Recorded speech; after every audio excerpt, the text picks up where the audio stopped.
100% correct. அவன் என்னடி பண்ணா? எப்படி ஹாஸ்பிட்டல் அப்படியே அவனை போட்டு போகணும் மனசு வந்துச்சு? எனக்கு தெரிஞ்ச அவனுக்கு எல்லாமே தெரிஞ்சிருக்கும். நீ தான் அம்மான்ற வரைக்கும். ஆனால் இத்தனை வருஷத்தில் இன்னைக்கு வரைக்கும் ஒரு நாள் கூட அம்மா எங்கன்னு அவன்கிட்ட கேட்டதே கிடையாது. ஏன் தெரியுமா? நான் கஷ்டப்படுவேன்னு. அப்படி வளர்த்துருக்கேன் அவனை. எதை வேணாலும் மன்னிப்பேன். ஆனால் என் பிள்ளைய விட்டுட்டு போனதை மட்டும்.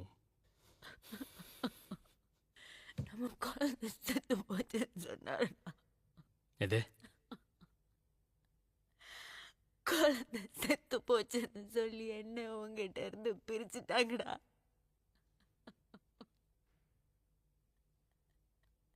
என் குழந்தை செத்ததுக்கு நீதான் காரணம்னு உங்ககிட்ட பேசாம போயிட்டேன். நான் மன்னிச்சிடுறேன்.